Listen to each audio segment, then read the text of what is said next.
बोले भारत माता की। खड़े वाले लोग नहीं बोल रहे हैं। बोले भारत माता की। वंदे वंदे। अरे तो श्यामा प्रसाद मुखर्जी जी की जन्मभूमि है। ये भूमि स्वामी विवेकानंद जी नरेंद्र से विवेकानंद बनाने वाली भूमि है। यह भूमि सुभाष चंद्र बोस की धरती है। तो जरा जोर से बोलिए, बोले भारत माता की। भारत माता की। वंदे। जरा दोनों हाथ खड़ा करके मुट्ठी बांध के बोले भारत माता की। भारत माता की। मंच पर उपस्थित इस जिले के जिलाध्यक्ष महोदय, पूर्व जिलाध्यक्ष, इस जिले के लोकसभा के विस्तारक के रूप में कुंदन जी, और यहाँ उपस्थित सभी भारतीय जनता पार्टी के श्रेष्ठ वरिष्ठ पदाधिकारी, मंच का संचालन कर रहे संचालक जी, और इस आयोजन के सभी सम्मानित आयोजक बंधुओं भाइयों, और यहाँ उपस्थित बहुत बड़ी मात्रा में भाइयों बहनों, नौजवान साथियों, मीडिया के मेरे पत्रकार साथियों। पश्चिम बंगाल में मेरा 1 साल से लगातार प्रवास हो रहा है। मैं अगले विषय में आऊं, लेकिन एक बात आपके बीच में स्पष्ट जरूर करना चाहूंगी।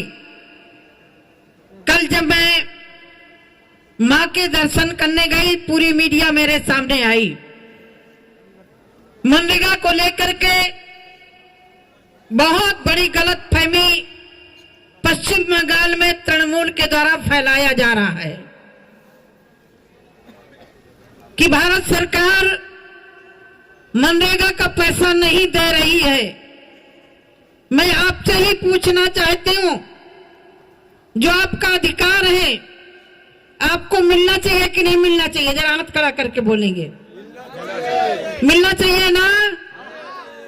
और यदि आपके अधिकार में कोई डकैती डाले तो फिर ऐसे लोगों को रोकना चाहिए कि नहीं रोकना चाहिए? रोकना चाहिए कि नहीं रोकना चाहिए? इस प्रदेश में मनरेगा में बड़े पैमाने पर भ्रष्टाचार हुआ है। मैं नहीं कह रही हूं, इनके अधिकारियों ने स्वीकार किया। और यदि ये भी नहीं मानोगे तो अभी जो सत्र खत्म हुआ है, उस सत्र की डिबेट उठा करके देख लीजिए। इनके वरिष्ठ सांसद, क्या नाम है उपाध्याय, क्या नाम? नहीं, काकुली नहीं, हाँ, सुधो उपाध्याय जी, सुधो बंधु उपाध्याय जी, उन्होंने माननीय गिरिराज जी से इशारा करते हुए मांगा था। उन्होंने कहा था कि जिन जिलों में गड़बड़ियां हुई हैं, उन जिलों को छोड़ करके मनरेगा का पैसा दे दो। इसका मतलब उनके सांसद भी स्वीकार कर रहे हैं कि कई जिलों में भ्रष्टाचार हुआ है। चाहे दार्जिलिंग हो, चाहे हुबली हो, चाहे आपका बहुत सारे एरिया है, चाय बागानों में प्राइवेट लोगों को दिया गया, प्राइवेट लोगों को तालाब दिया गया। मनरेगा शुद्ध रूप से गांव के गरीब आदमी के जब कहीं रोजगार नहीं मिलता, उसको रोजगार के अवसर प्रदान करना होता है। कल जब मैंने मीडिया में बोला, टीएमसी की नेता महुआ मोहत्रा ने कहा कि साध्वी जी अपना झूठ छुपाने आई है। मैं झूठ छुपाने नहीं आई हूं, टीएमसी की सच्चाई बताने के लिए आई हूं।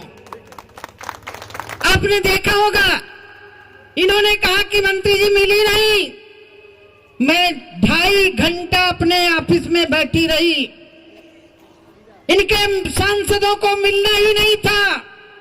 मैंने कहा आप आइए, अपने अधिकारियों को लाइए और हमारा तुम्हारा हिसाब हो। जिन्होंने भ्रष्टाचार किया है उनके खिलाफ कार्रवाई करिए। हम मनरेगा का पैसा देने के लिए तैयार हैं। लेकिन उनको बैठना नहीं था, क्योंकि शायद यदि वो जांच करेंगे तो अभिषेक बनर्जी तक, गले तक ये भ्रष्टाचार पहुंचेगा, इसीलिए उस पर कार्रवाई नहीं करना चाहते। मेरे को झूठा बोला गया कि पीछे गेट से निकल गई। मैं आपके माध्यम से आज भी इस मंच से कहना चाहती हूं, जहां जहां भ्रष्टाचार हुआ है उनके खिलाफ कार्रवाई करिए, रिकवरी करिए। हम मनरेगा का पैसा देने के लिए तैयार हैं।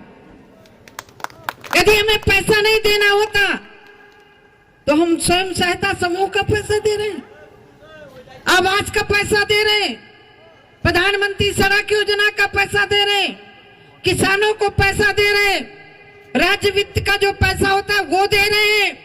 हमारा रोकने का अधिकार नहीं है, लेकिन टीएमसी को पश्चिम बंगाल की जनता की चिंता नहीं है। यदि होती तो जिन लोगों ने भ्रष्टाचार किया था उनके खिलाफ कार्रवाई होनी चाहिए कि नहीं होनी चाहिए?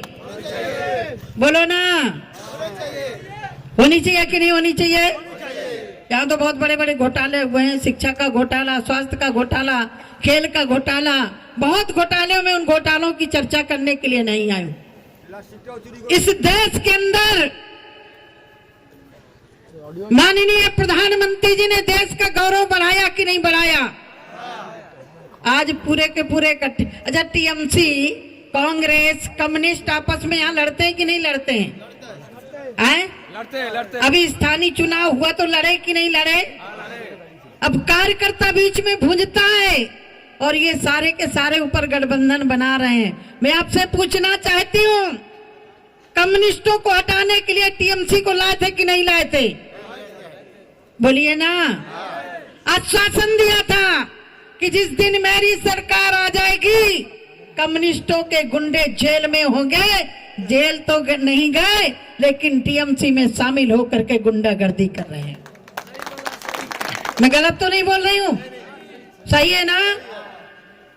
प्रदेश का विकास होना चाहिए कि नहीं होना चाहिए? होना चाहिए कि नहीं होना चाहिए? अब ये जो दुकानें रखी हैं, इन दुकानों के लिए देश के यशस्वी प्रधानमंत्री जी ने स्वनिधि योजना चलाई, विश्वकर्मा योजना चलाई। उसमें आप आवेदन करिए, यहाँ सरकार का रोल नहीं है। आप बैंक में जाइए, इस दुकान की फोटो खींच करके कि हम इसको आगे बढ़ाना चाहते हैं। स्वनिधि में 10,000 से 50,000 तक, विश्वकर्मा योजना में 1 लाख से 2 लाख तक का लोन लेकर के यदि आप समय पर अदा करते हैं तो आपको कोई भी ब्याज नहीं लगेगा। ये प्रधानमंत्री जी आपको सक्षम बनाना चाहते हैं। मैं आपसे पूछना चाहती हूँ, इंडिया गठबंधन बन रहा है कि नहीं बन रहा है? बन रहा है ना? किसके लिए बन रहा है? आपके लिए बन रहा है। अभी अधीर रंजन चौधरी और टीएमसी की आपस में ठनी हुई है, लेकिन राहुल गांधी, सोनिया गांधी को दिखाई नहीं पड़ रहा। बेचारे अधीर रंजन चौधरी लड़ रहे हैं। स्थानीय निकाय के चुनाव में ये आपस में लड़े। अधीर रंजन चौधरी गला फाड़ फाड़ के बोले कि टीएमसी से गठबंधन नहीं करना, लेकिन राहुल गांधी कहते हैं हम तो ममता से गठबंधन करेंगे। आप लोग करोगे क्या गठबंधन? बोलो ना भाइयों, आप लोग करोगे क्या? मेरी बात समझ में आ रही ना? मोदी जी को हटाने के लिए सारा गठबंधन एक हो रहा है। अच्छा, एक बात बताओ, अभी यहाँ भ्रम फैलाया जा रहा है सीएए को लेकर के। ये कानून किस लिए है? जो बाहर से उत्पीड़न झेल करके हमारे नागरिक आए हैं उनको नागरिकता देने के लिए है, किसी को देश से निकालने के लिए नहीं है। ये भी ममता के लोग भ्रम फैलाने की कोशिश कर रहे हैं। कैसे लोगों के भ्रम में आना चाहिए क्या? बोलो ना, आना चाहिए क्या? 2014 के पहले पूरे देश में आतंकवाद के सामने भारत जी रहा था कि नहीं जी रहा था? रेलवे